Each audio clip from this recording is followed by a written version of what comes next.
Hello, welcome everyone. This is the first episode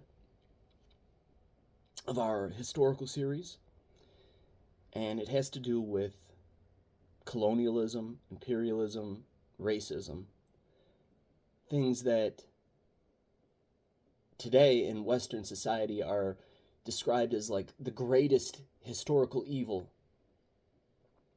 And they're often used as an excuse, frankly, to justify bad behavior by certain communities. Oh, they have historical trauma, yada da da da da da da da da da da da da. And it's presented as if only white Europeans ever did these things. But what if I told you that colonialism, imperialism, and yes, racism, and most especially the like biological scientific racism that became unique to Europe, were in fact a reaction to the actions of black, brown, and yellow Asian people.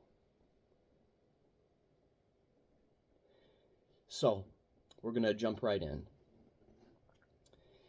In the modern cultural landscape, shaped by academia, media, and algorithmic gatekeepers, identity, history, excuse me, I'm reading off a script I wrote myself. Identity, history, and representation are subject to powerful ideological forces.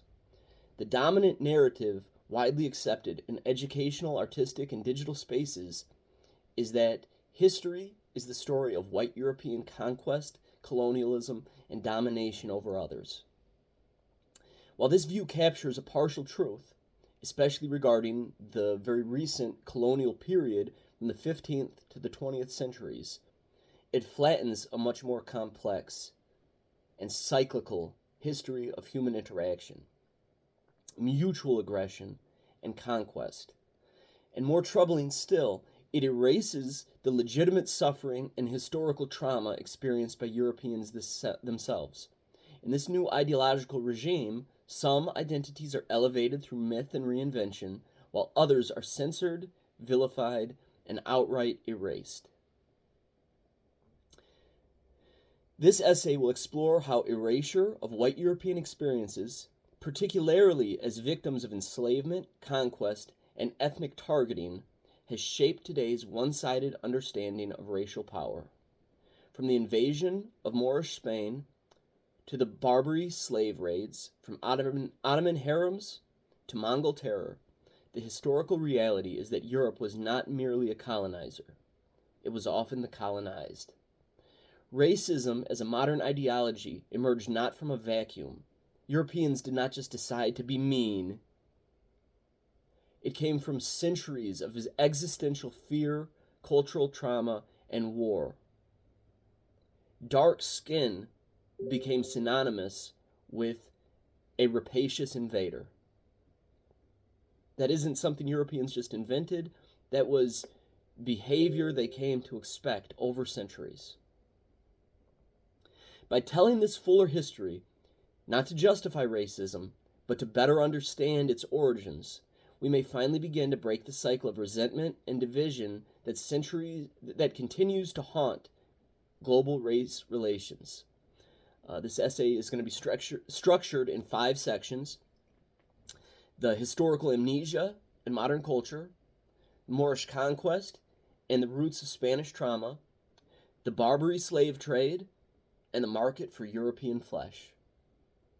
And then we move east into Eastern invasions, the Ottoman harems, and Mongol devastation, and breaking the cycle toward honest reconciliation.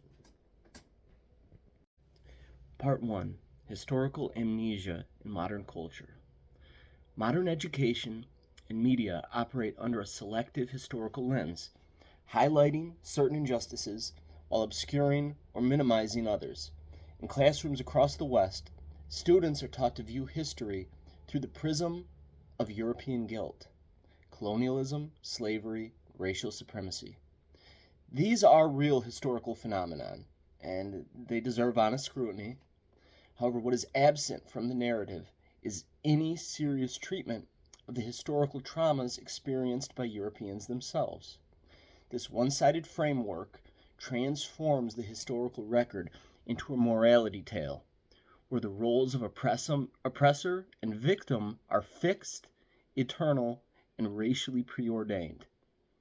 In essence, white people are born with an original sin, racial guilt, and all others are only victims, incapable of being racists or oppressors. This ideological narrowing has real consequences. It deprives people of full historical awareness and creates a hierarchy of suffering. The collective memory of African American slavery is rightly preserved and publicly commemorated, but few students ever learn about the centuries-long enslavement of Europeans by African, Arab, and Ottoman powers, or about the invasions that brought terror to the villages of France, Italy, Hungary, and beyond. The result is a cultural narrative that dehumanizes one group by erasing its past while elevating another through selective victimhood. Hollywood and popular media reflect and reinforce this amnesia. Films and television shows routinely depict European colonialism, but rarely explore Europe as the colonized. When depictions of slavery do occur, they are almost exclusively focused on the transatlantic slave, omitting the widespread and much older system of slavery practiced by Islamic, Mongol, and African empires. This absence contributes to a distorted moral framework where only some peoples have a history and others have nothing but guilt. And I do think it's important to point out that when we talk about the origins of the transatlantic slave trade, the first people to kind of go to Africa and investigate slavery like this were the Portuguese and Spanish. They learned this from Africans, both in Europe and in Africa itself when they first sailed that way. The Moors brought with them African slaves, and many of the Moors were themselves Africans. Attitudes about sub-Saharan populations were brought by the Moors to Europe and then modified by European reactions to those sub-Saharan populations themselves as part and parcel of the invasion force. In the realm of visual representation, the double standard becomes even clearer. Afrocentric reinterpretations of European figures, such as black Vikings, black Roman emperors, or even black European gods, such as in Netflix Troy adaptation, are celebrated as acts of empowerment and symbolic resistance. Meanwhile, attempts by individuals of European descent to portray themselves in historical roles rooted in actual history, such as Macedonian Greeks, Visigoths, or Crusaders, are often censored or labeled culturally insensitive. This imbalance is not about fairness or healing. It is about ideological control. Such control is not just theoretical, it's personal. Many white and Asian men, for instance, experience a constant, subtle cultural message of emasculation. They are depicted as either villains or goofy weaklings in almost all of modern media. Even their ancestral heroes, figures who once symbolized courage, sacrifice, and honor, are increasingly portrayed as either foolish, evil, irrelevant, or black. This psychological undermining is not accidental. It is a byproduct of a narrative that values symbolic inversion over truth. Without a course correction, historical amnesia will continue to drive division rather than reconciliation. If the stories of one group are erased while others are mythologized, mutual understanding becomes impossible. History has to be told in full and not edited for ideological comfort. Part 2. The Moorish Conquest and the Roots of Spanish trauma. Who were the Moors? So, before we begin, who were the Moors? This is a topic that's been hijacked by both Afrocentric mythmakers and Eurocentric revisionists. But the truth is, as always, it's more complicated and way more interesting. Some Afrocentric historians claim the Moors were entirely black Africans, full stop. They point to an undeniable, granted, presence of Sudanese, Nubians, and people known as Zanj in Muslim armies. Tariq bin Ziyad is the general who led the 711 invasion of Visigothic Iberia. He was described by Muslim historian al-Makari as having a noticeably dark complexion, darker than the average Berber or Arab. And he commanded forces that included many men from the Sudan, which was a medieval term used by Arab historians, philosophers, polymaths for black Africa. Everything south of the Sahara was called Sudan. Meanwhile, Eurocentric revisionists have pushed back, citing descriptions like that of the Nasrid rulers of Granada. Bin Hazm, an Arab polymath, for example, writes of them as blonde-haired, blue-eyed, pale-skinned monarchs who favored northern European concubines. And if you've ever seen the painted ceilings of the Alhambra, you'll know what he meant. Some of these dynasties came to physically resemble the same Europeans they ruled over. But that does not erase the early presence of sub-Saharan Africans in Moorish armies. The Moors were never a single race. That is a term that Europeans applied to them. They were a mix of Arab elites, Berber tribes, black Africans from the Sahel and beyond, as well as a large number of Visigothic converts from the original invasion. The Almoravid and Almohad dynasties, which ruled large parts of Spain after the Umayyad Caliphate fell apart, originated in Mauritania and Mali, and somewhat in southern Morocco, regions with majority black populations. And these empires brought with them, when they intervened into Spain, armies that were heavily composed of West Africans, some enslaved, some mercenary, some conscript, and some even had black African officers and commanders. Even today, Berber groups like the Haratan, Nawa, and Southern Tuareg show sub-Saharan features, and these descended from centuries of intermarriage, slavery, and alliance. European chronicles and art also reflect this reality. Medieval sources describe black Saracens, Ethiopians, and blackamoors among the invading Moors. The Song of Roland, an 11th century French epic, doesn't just mention black Muslim warriors, it emphasizes their presence. The fact that they stood out was not because all Moors were black, but because many were. So no, Afrocentric claims of an all-black Moorish empire are not accurate, but neither is the Eurocentric erasure of sub-Saharan Africans from the story of Al-Andalus. History is complex, it's messy, and in this case, it is what they would call multicultural. The Moorish conquest of the Iberian Peninsula in the early 8th century was not just a military campaign, it was a civilizational disruption. In 711 AD, Muslim armies, composed largely of Berbers, Arabs, Africanized Berbers, and some sub-Saharans, crossed the Strait of Gibraltar and overwhelmed the Visigothic kingdom of Spain.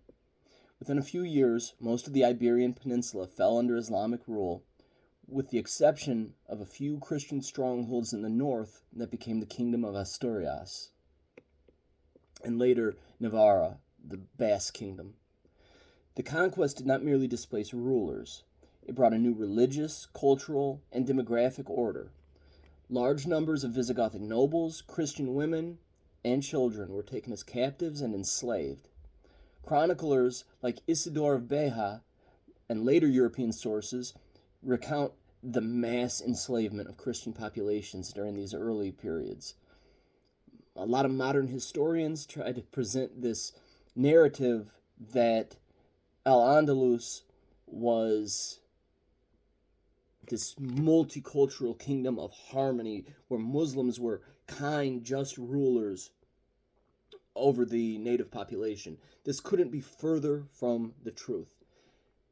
For one, we're talking about the Umayyads. And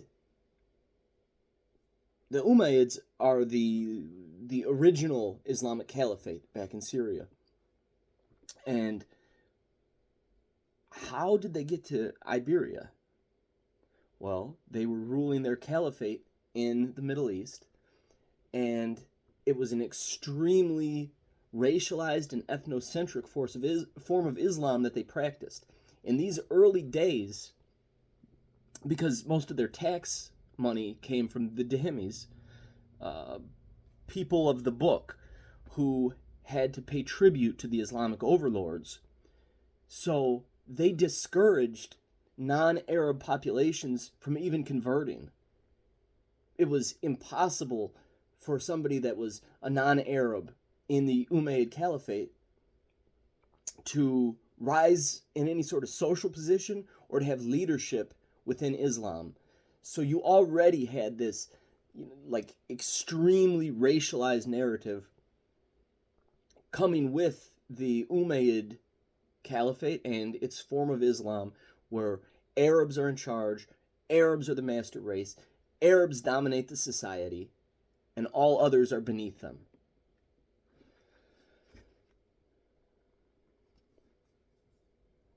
Women were valued as concubines or domestic slaves, so they were especially most valued as slaves by the Islamic population that entered. The raids did not stop at the Pyrenees Mountains, separating Spain and France. The Muslim forces ventured into southern France, besieging cities like Narbonne, Arles, and then returning to Al-Andalus with plunder and prisoners. These incursions created a deep psychological wound among European Christians, who saw not only their lands, but their people, especially their women, taken and displayed in foreign courts as trophies. European female captives, particularly those with fair skin and fair hair, were considered exotic luxury goods in the Islamic world.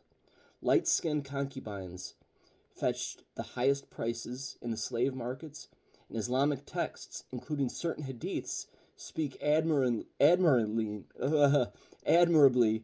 of blonde-haired slaves, including young boys. There's a hadith that mentions that when jihadists go to paradise and are rewarded with their 72 virgins, that there will be male and female slaves among their 72 virgins, and they're described as like pearls. And the hadith goes into really descriptive terminology about how they'll have perfect blonde-haired young boys, beautiful, shining as pearls, with them in paradise. And before we continue with the overarching narrative, I think it's important to point out that one of the primary motivations for the Islamic invasion of Spain, but also of France, was women. The leaders of the expeditions promised the soldiers European women. So, we ask ourselves, why did the armies of Islam cross into the Pyrenees? Was it a bid to conquer Europe? Or something else? And in this video, we explore history, but we're going to explore the often ignored truth. The promise of plunder, captives, and women was the primary driving force behind early Islamic raids into Europe. In the Islamic world, warfare, especially against non-Muslims, was deeply intertwined with the concept of jihad, not only as a religious duty, but is a path to material reward in the physical world. According to the Quran, Allah has promised you much booty that you will take, and forbidden to you are married women, except those whom your right hand possesses. It's Surah An-Nisa 4:24, and the former was Surah Al-Fath 48:20. This term, whom your right hand possesses, it's defined in the Hadiths and in the Quran as war captives. These verses were interpreted to legitimize the taking of captives, particularly women in war. Female captives were categorized as mal al-ghanima, or war booty. And this comes from Patricia Crone, God's Rule, Government in Islam, written in 2004. By 711, Muslim forces, mostly Berber converts under Tariq bin Ziyad, had overrun Iberia, but their advance didn't stop there. 721, they attacked Toulouse. In 732, they reached as far as Tours, which is where they were finally stopped by Charles Martel. But this wasn't a colonizing campaign. As historian David Levering Lewis puts it, the Muslim advance into Gaul had all the hallmarks of a raid, not a conquest. The primary goal was plunder, slaves, and especially women. Contemporary Islamic sources and hadiths often mention the desirability of blonde-haired, light-skinned women as captives. A hadith attributed to the Prophet describes paradise as containing maidens with wide eyes, fair complexion, and blonde hair. That's from Hadith Sunan bin Maya 4337. European women, especially Franks and Visigothic nobles, were highly valued in North African and Middle Eastern markets. Even 11th century Islamic scholar al-Mawardi wrote that enslaving unbelievers was not only permissible, but encouraged during jihad. The raid into France was not to possess farmland or cities, but for human trophies. This wasn't unique to France. Across the Mediterranean, from Italy to Sardinia, Muslim raids focused on capturing European women for slavery. Historian Robert Davies estimates that between 1 and 3 million Europeans were enslaved by North African raiders from the 16th to 18th century, but we'll be getting into that later with the Berbers. But the roots go back much further to 8th century raids, where the promise of sex slaves and silver inspired thousands of men to ride out of Africa and into Europe. It's part of an Islamic conquest narrative that is rarely discussed, but it's critical to understanding how warfare, faith, and desire were intertwined in the Islamic world. And obviously this isn't unique to Islam. It was practiced in early Europe as well, before the church and Rome, and then later on the Germanic migrations, provided a common culture that made Europe one civilization and kind of stamped out any form of slavery between or among Europeans or taking war captives. But women, the motivation of having beautiful women, has often been used as, something to motivate soldiers. It's like the opposite of emasculation. It's psychologically, it plays on everything integral to masculinity and to a man. So you can see why it would be, productive, why it would be such good motivation.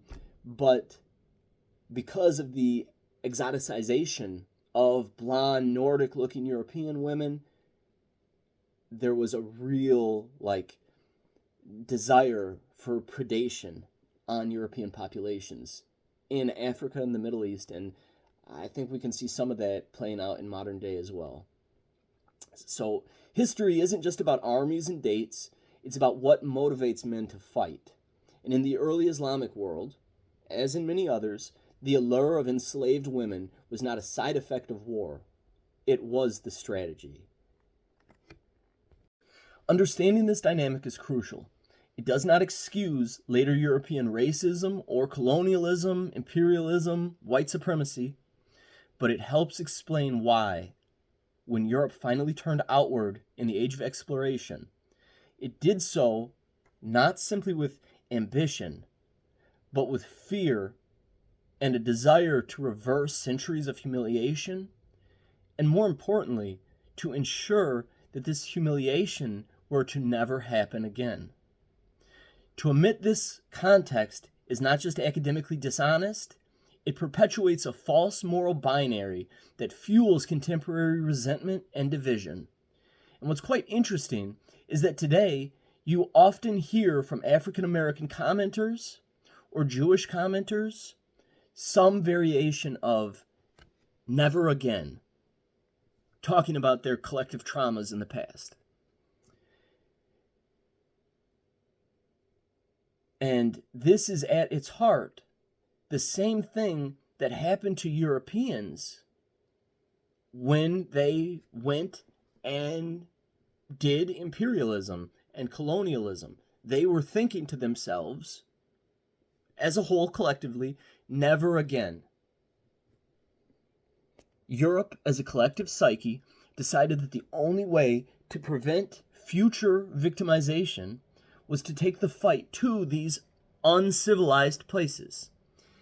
And this led to the entire 18th century justification for imperialism, the civilizing mission, which can be traced directly to this sentiment. The dark-skinned savage will never stop trying to harm us unless he is civilized by us before he can. Modern measures like DEI, affirmative action, denying white Europeans the right to control their own borders or have their own nations like everyone else does, is in fact just reverse of what happened during colonialism and imperialism. It's measures designed to ensure that white racism will never again dominate their populations. However, in reality, these measures are again going to generate the same pushback that medieval invasions of Europe did in the past. And thus, the whole cycle starts over again. The Barbary slave trade and the market for European flesh.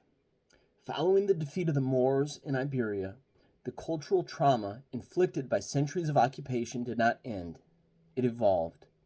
In the centuries that followed, many of the same North African populations who had ruled Spain transformed into maritime powers operating along the Barbary coast, present-day Morocco, Algeria, Tunisia, and Libya. And in fact, many of these new city-states and tribes and such that popped up were not just cousins of the Moors of Spain, but were in fact Moors themselves. Shortly after the Spanish finally defeated the Moors of Granada and reunited the entire Iberian Peninsula under European Christian rule, there were a series of Moorish rebellions which culminated in a large-scale expulsion of the Moors to North Africa, where they brought with them their predilections and desire for vengeance against the Spanish.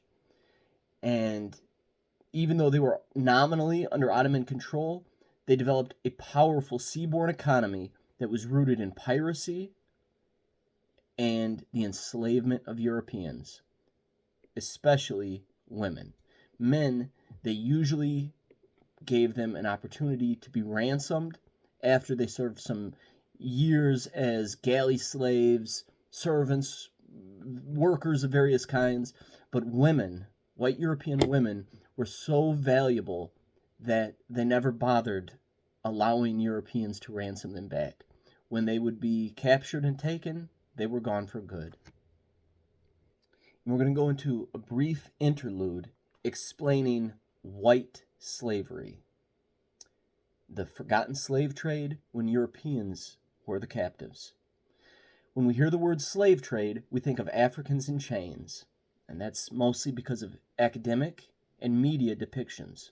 but for nearly 300 years, in fact longer than the transatlantic slave trade was operating and continued after Britain had basically banned slavery and sent out its navy to enforce a ban on the transatlantic trafficking of African slaves, white slavery had continued.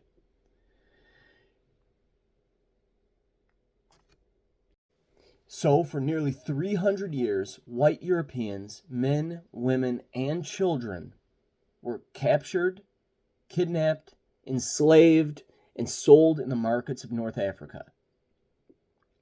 And this is specifically the Barbary pirates' white slavery and the trade in white Christians that time and our own civilizational memory has perhaps purposefully tried to forget, because it doesn't match the narrative of white as victimizers and black, brown, Asian as perpetual victims.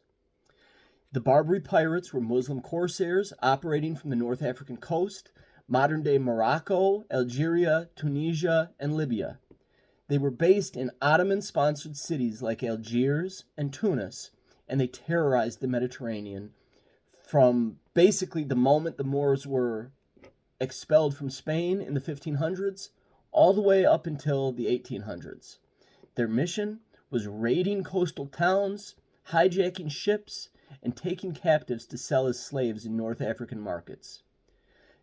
The pirates, unlike Caribbean pirates, they did not just target ships. This is important to understand. They raided towns all across southern Europe, Italy, Spain, France, and not just southern Europe. They went as far as Ireland and even Iceland. One of the most infamous attacks was in 1631 when the town of Baltimore, Ireland, was raided and nearly 100 women and children were taken to Algiers and never seen again. According to historian Robert Davis, between 1 and 3 million Europeans were enslaved in North Africa between the 16th and 19th centuries. They came from England, Ireland, France, Portugal, the Netherlands, and more. Captured Europeans faced a grim fate. Men were forced into brutal labor as galley slaves, dock workers, quarrymen, or construction workers. Women, especially the young and blonde, were sold into sexual slavery, concubinage, or into the households of the wealthy. Priests and nobles were held for ransom, which was a quite lucrative business for the Moors. And those who converted to Islam might be spared the worst treatments, but they always remained as property. Some captives managed to escape or buy freedom, but most never returned. The Barbary states operated with support, or at least tolerance, of the Ottoman Empire. They justified the slave raids as part of a jihad against Christian Europe. Meanwhile, European powers were more focused on internal wars and later on colonial expansion, so they paid tribute or ransom to try and avoid attacks. Even the United States, in its early days, paid tribute to the Barbary coast until the Barbary War in the early 1800s, which also involved the creation of the United States Marine Corps for its first overseas conflict. Despite the scale of suffering, the white slave trade of the Barbary pirates is rarely talked. Why?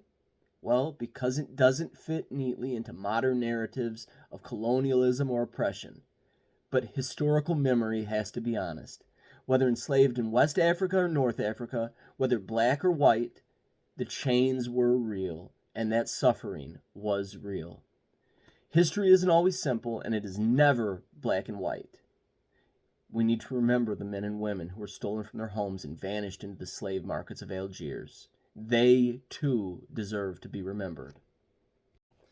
Eyewitness accounts from the time describe the horrors of the slave markets.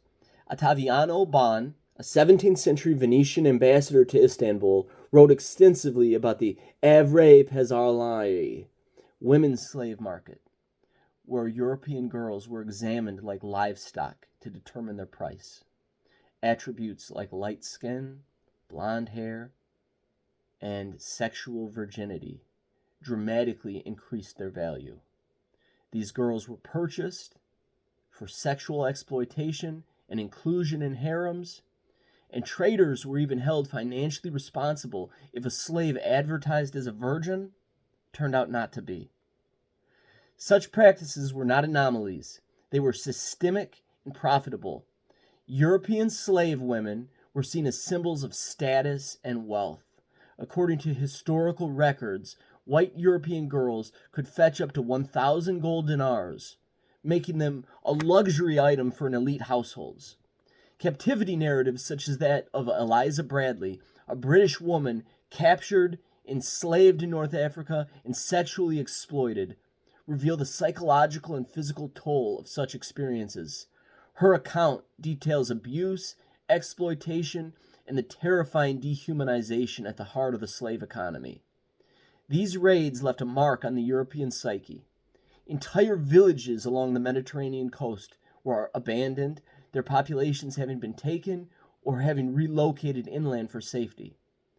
The fear of enslavement became embedded in the cultural memory of Europe, influencing art, literature, and state policy.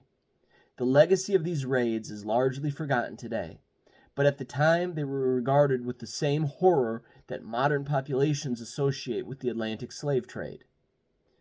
Yet today, the Barbary slave trade is rarely mentioned in academic syllabi or cultural discourse. The focus remains narrowly on European crimes, while non-European slaving systems are minimized or excused or just outright ignored. This imbalance is not only intellectually dishonest, it perpetuates the myth that Europe was a monolithic oppressor rather than a continent with its own deep wounds. Understanding the full story of slavery on all sides is essential if we are to move beyond shallow moral binaries and toward genuine historical understanding. Eastern invasions, the Ottoman harems, and Mongol devastation. While the Western Mediterranean suffered from Moorish occupation and Barbary raiding, the eastern frontiers of Europe experienced their own traumas at the hands of two massive imperial forces, the Ottoman Turks and the Mongol Empire. These invasions were not peripheral episodes. They shaped the cultural, racial, and psychological evolution of European civilization. The Ottoman Empire, beginning in the late 13th century, and then steadily expanding into Europe, capturing Constantinople in 1453 and continuing its push into the Balkans and Central Europe. The Ottomans practiced a system known as devshirme, where Christian boys were taken from their families, force converted to Islam, and trained as janissaries, elite soldiers loyal only to the Sultan. This was not only a form of military conscription, but cultural erasure and enforced servitude. In parallel, thousands of European girls, especially from Slavic regions, the Caucasus, and Greece, were taken into Ottoman harems. Most especially Circassians, Serbians, Albanians, and Ukrainians, as well as other light-skinned women, were particularly prized for their perceived beauty and exotic appeal. These harems were not simply luxurious enclaves, they were political centers and breeding grounds for dynastic power. Sometimes women within the harems could wield considerable influence, but the point there is that their presence was involuntary. Historical records show that many of the mothers of Ottoman sultans were of European origins. The harem system institutionalized the sexual enslavement of Europeans, embedding the value of European women as status symbols within Islamic and imperial cultures. And we can really see this perception continuing on to this very day. We're going to take a bit of a look into one specific category here, and that is Circassian women. When we look at the Ottoman practice of slavery and the Ottoman harem, which became the most well-known form of the harem because the Ottomans had the most interaction with Europe, having all kinds of trade delegations, ambassadors, tourism from Europe and back and forth, and close diplomatic relations with European powers. Tons of European anthropologists, scientists, diplomats, thinkers, philosophers, they all spent time in the Ottoman Empire, and they experienced the Ottoman harem firsthand. And one thing really stuck out to them, and not just to them, but also to the Ottomans, and that was the Circassians. And during this period, the 18th and 19th centuries, as Western racial sciences began to formalize its hierarchies, one group of women emerged as the supposed epitome of European beauty standards. That is the Circassians, who are people from the North Caucasus. They were prized in the Ottoman slave markets for their fair skin, blue eyes, blonde hair, and delicate features. Circassian women were among the most sought-after concubines in the harems of Istanbul, Cairo, and Damascus. Their sexualized image circulated not only in the East, but also in Western Orientalist art and literature, and it became central to the way that white beauty standards were imagined and eroticized, both in Europe and in the Middle East and Africa. Early racial theorists, such as Johann Friedrich Blumenbach, observed these features on his trips to Constantinople and to the North Caucasus, and he declared the Caucasian race to be the most beautiful race of all, and he decided that all Europeans are part of this Caucasian race, and that the people of the Caucasus are the perfect idealized physical form of this Caucasian type. He believed that Caucasian skulls and faces represented the ideal form, not just for Europeans, but also for all of humanity. And it helped set the standard by which all other groups were measured, both in the Middle East and in Europe. And this is how Europeans became the most physically attractive group. Ironically, it was their visibility in Ottoman harems as sexual commodities that spread this idealization of European features. Across the Islamic world, from North Africa to Persia, Circassian women became the archetype of beauty, reinforcing this standard that's centered on Europe, even when we're talking about societies that are not European.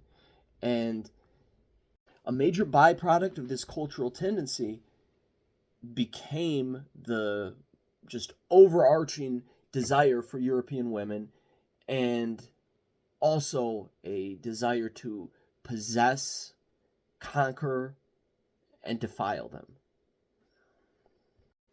The Circassian slave trade was one of the most enduring and culturally significant human trafficking systems to ever exist.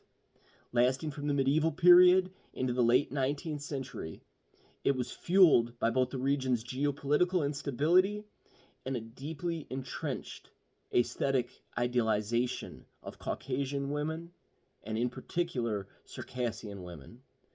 While often romanticized in art and literature, the trade represented a brutal system of exploitation, racial hierarchy, and patriarchal dominance. Its most lasting legacy is seen in the formation of the Ottoman imperial harems, with the outsized role of powerful Circassian concubines, and the lasting racialized beauty standards within Middle Eastern societies, and, as we explored, within European society.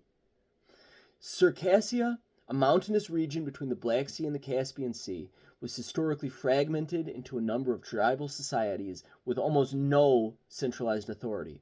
This made it highly vulnerable to outside raiders, and especially slave traders from the Crimea and the Ottoman Empire. Beginning in the 13th century, Circassians became the most prized slave population in the Islamic courts, particularly in Mamluk Egypt and later the Ottomans. The trade was driven by both economic motives and aesthetic preference. Circassian women, renowned for their fair skin, blue eyes, and delicate features, came to represent a beauty ideal in the Islamic world. By the 16th century, Circassians, especially women, had become the most sought-after slaves in elite Ottoman markets. Contrary to popular myth, the Ottoman harem was not merely a place of sexual, sensual luxury. It was also a political institution. Many Circassian women entered the harem as slaves, but rose to power as consorts and the mothers of sultans. This was especially true during a period called the Sultanate of Women, when women like Hurrem Sultan, who happened to be of Ukrainian or Ruthenian origin, and later Kosim Sultan, likely of Circassian or possibly Bosnian descent, and they wielded extraordinary influence. Circassian concubines were often educated, trained in Islamic etiquette, and converted to Islam. Those who bore sons had the chance to become Valide Sultan, Queen Mother, arguably the most powerful woman in the empire. The aesthetic preference for Circassian women also shaped Ottoman racial attitudes, where fair skin, European features, and hair color became symbols of aristocracy and refinement, while darker-skinned and darker-haired women, particularly African slaves, were marginalized within the same hierarchy.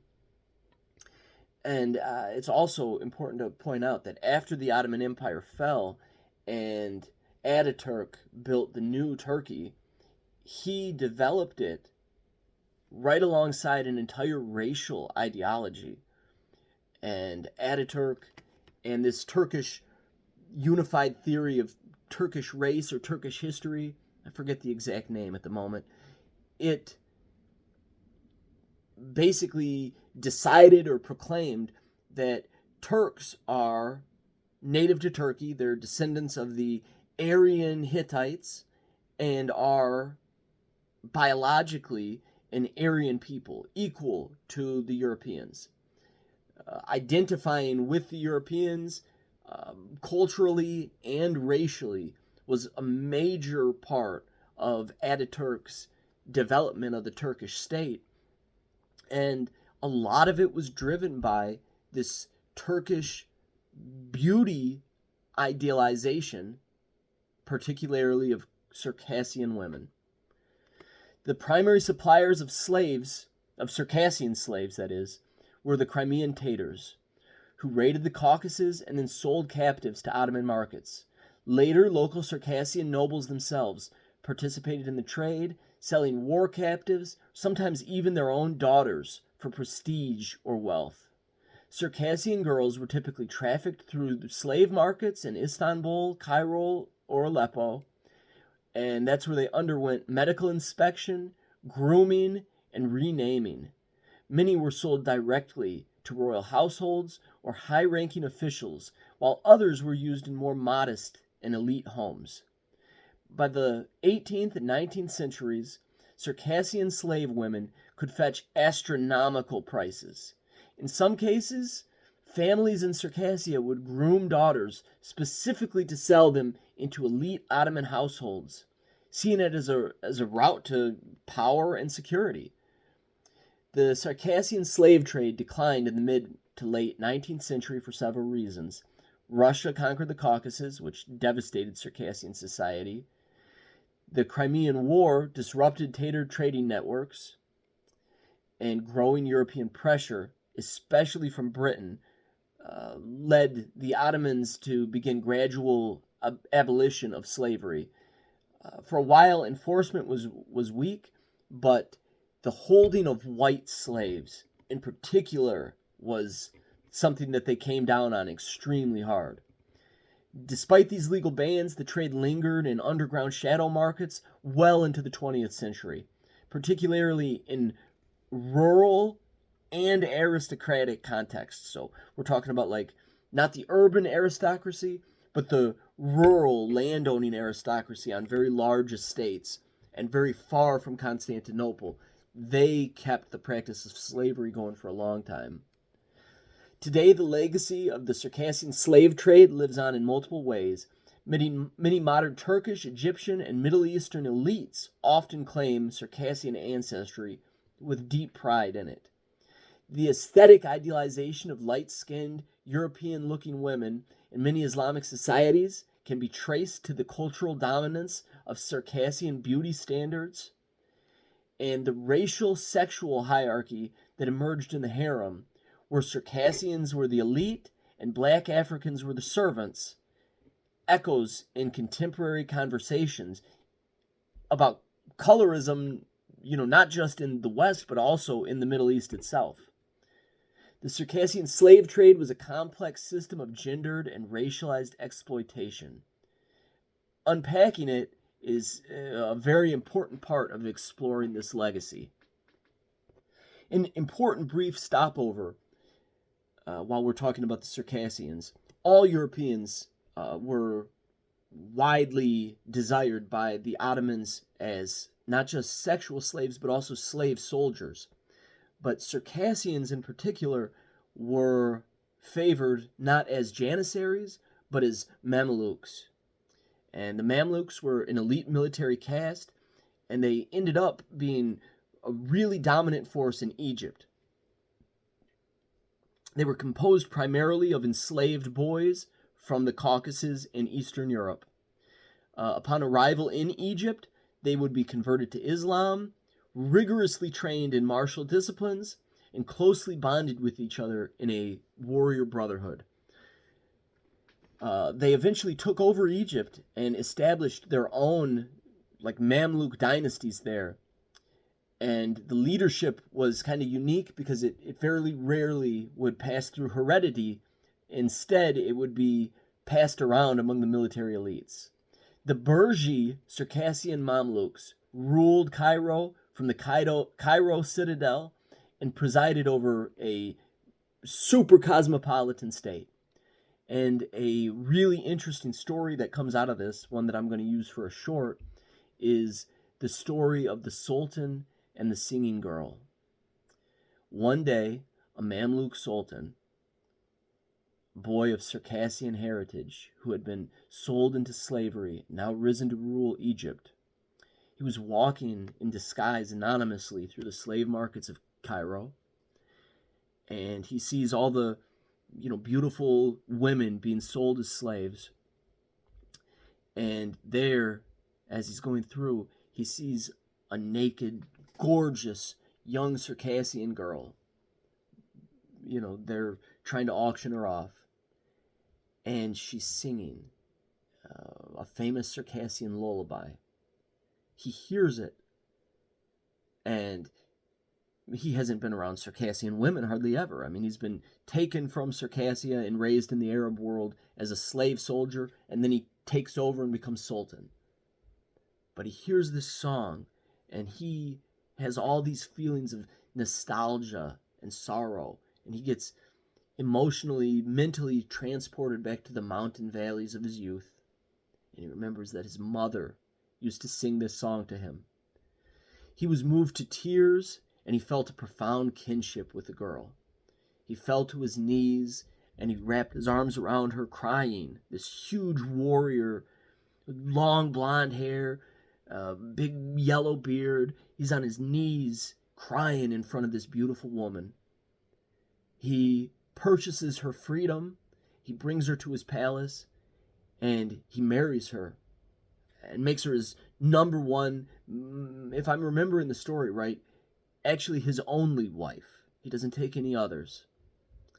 And he didn't purchase her for her beauty or because of courtly intrigue or diplomatic strength, but because this song awakened something powerful, a lost part of himself. It reflects the trauma of cultural erasure experienced by all these Circassian slaves, as well as the rest of the many millions of European slaves that ended up in the Middle East. It illustrates how even in elite Islamic slavery, emotional bonds and shared identity could override all these kind of like strict hierarchies. And it really makes these guys that were in this regimented system into humans. And the psychological legacy and the kind of toll taken by this dynamic and all of these systems in the Ottoman Empire, they cannot be overstated. The recurring image of European daughters taken by foreign rulers by force, constantly, just generation after generation, village after village, your daughter being taken and you not being able to do anything about it. This left deep scars on Eastern Europe and the Caucasus Mountains regions. And this is especially true in regions like Hungary, Romania, Serbia, sort of Ukraine, kind of, but the Ukrainians largely didn't live there at that time. They got settled in at least the center and eastern half of Ukraine later on by Russia after it had taken that territory back from the Tartars. And this also really affected literature, folklore, national epics, which reflected this pain. It reinforced narratives of violated innocence and existential threat from dark foreign men. And you got to understand that even though our society tries to present this fear as irrational or evil, oh, those white racists, why do they cross the road, da-da-da-da-da-da. No, these were not abstract fears. These were generational memories that were grounded in the brutal experience of conquest and sexual enslavement. Meanwhile, from the east came another storm. The Mongol invasions of the 13th century, led by Genghis Khan and his descendants. The Mongols swept through Eastern Europe, destroying cities like Kiev and causing widespread devastation in Poland, Hungary, and Russia. While Mongol rule in Russia solidified through the Golden Horde, their campaigns elsewhere served as a collective trauma marked by mass rape, pillaging, and annihilation. Meanwhile, from the east came another storm, the Mongol invasions of the 13th century. Led by Genghis Khan and his descendants, the Mongols swept through Eastern Europe, destroying cities such as Kiev, causing widespread devastation in Poland, Hungary, Ukraine, Russia, and elsewhere. While Mongol rule in Russia was solidified through the Golden Horde, their campaigns elsewhere served as a collective trauma marked by mass sexual violence, pillaging, and annihilation. Contemporary European chroniclers such as Matthew Paris and Giovanni di Plan del Carpine describe the Mongols as an existential threat to Christendom. Their lightning raids and brutality contributed to the image of the Eastern barbarian, a foreign and racialized other associated with chaos, cruelty, and conquest. The psychological impact of these invasions continued to echo for centuries in Eastern European consciousness and helped form strong nationalistic and ethnic identities based around defense and survival. In both Ottoman and Mongol contexts, the pattern is clear. European lands were invaded, European people enslaved, and European women and their particular feminine characteristics were commodified.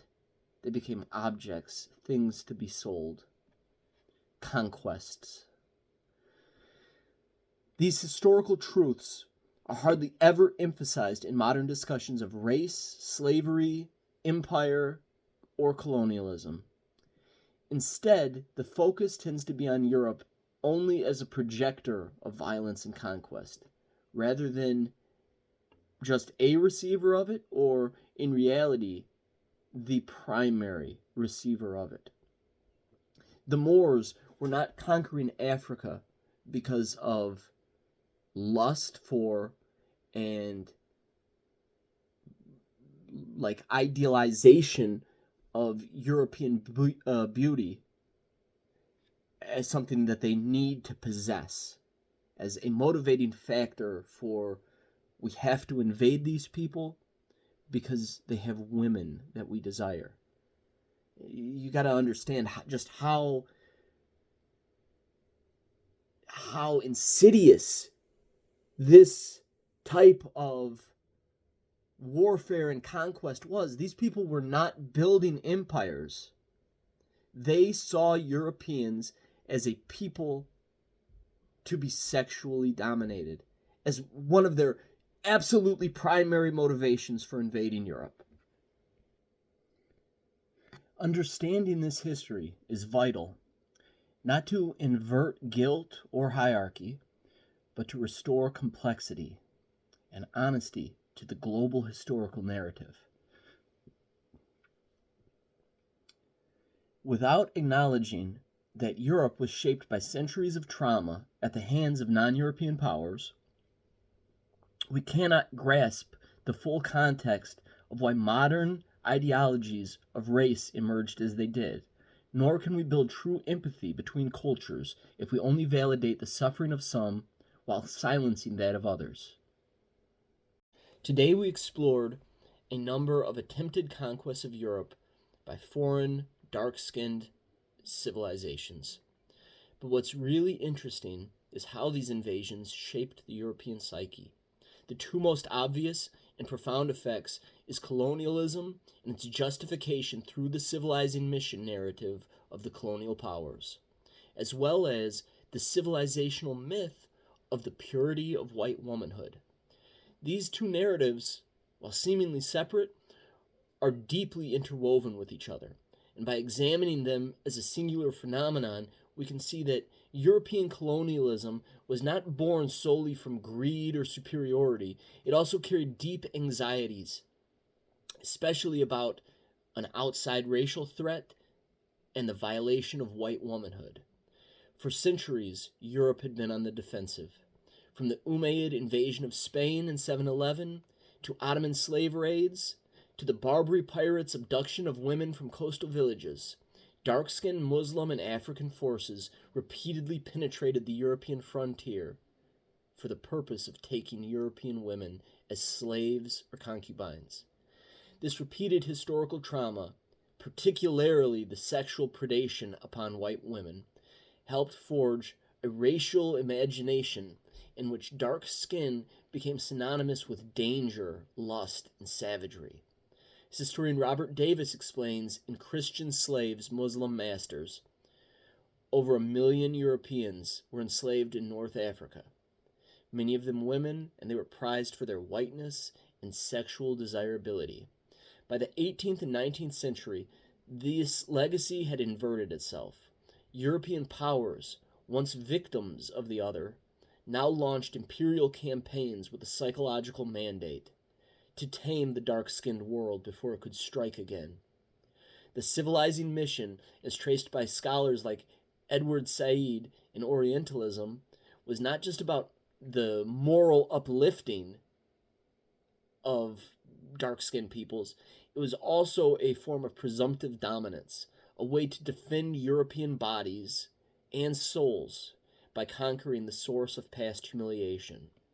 From the 18th through the early 20th centuries, Western societies constructed a powerful cultural myth that white women, particularly those of Northern European descent, embodied a uniquely fragile and sexually pure ideal. This purity was not just a personal virtue, it became a political and racialized symbol of national identity, moral order, and social control. In Victorian Britain and antebellum America, the white woman was imagined as chaste, delicate, and in need of the protection of white men, especially from non-white men, who are often portrayed in literature as sexually predatory. And not just in literature, this is a cultural memory of all of these events. This narrative is what underpinned racial segregation, oftentimes lynching, because usually a lynching typically resulted from a accused sexually predatory act. So, a black man attacks a white woman, that's usually the main reason they would be lynched. And, of course, just generic colonial paternalism. They were all justified by the alleged need to defend white womanhood from contamination. And much like the original attempted conquests revolved around a desire to sexually possess and exploit the femininity of the white woman, there have been many internal developments within the Western world as it entered modernity, and access to white women for non-white men became more common. A leader of the Black Panthers, Eldridge Cleaver, once wrote openly and disturbingly about committing acts of sexual violence against white women, which he described as an act of political warfare against the white man. And here's a direct quote from Soul on Ice. RAPE was an insurrectionary act. It delighted me that I was defying and trampling upon the white man's law, upon his system of values, and that I was defiling his women. I started out practicing on black girls in the ghetto, and when I considered myself smooth enough, I crossed the tracks and sought out white prey. We see the same motivation to commit sexualized racial warfare in the ongoing grooming gang scandal in England, where Pakistani Muslim grooming gangs have often racialized their statements, both in statements given to the court, as well as having expressed these ideas openly to their victims during the violations that they were perpetrating on these young girls. And they did it to further humiliate them. But I think it's because they also believed in this. This is racial warfare. Testimony and court records reveal that perpetrators use racialized language to describe white girls as trash, slags, white meat. Some of the convicted offenders expressed belief in their own racial superiority, with disturbing suggestions that abusing white girls was justified due to their inferiority. While these attitudes were not universal among British Muslims, they reflected a deeply embedded subculture of misogyny and racial contempt. And it's a historic trend that is still ongoing, and it is being furthered by the dismissal of white racial grievance historically. Breaking the cycle towards honest reconciliation. History is not therapy, but it can be healing if told truthfully.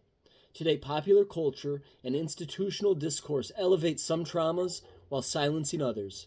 This imbalance not only creates resentments, it reinforces divisions.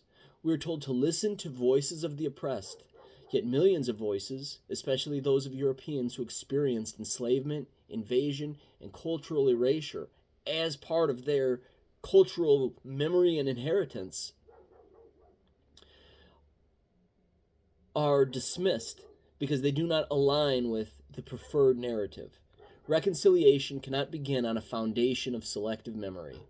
To move forward, we must recognize that all peoples have histories of victimhood and wrongdoing. There is no culture on earth that has been untouched by conquest, no civilization without blood on its hands. The myth of Europe as the sole oppressor and the non-European world as the perpetual victim is both false and deeply destructive.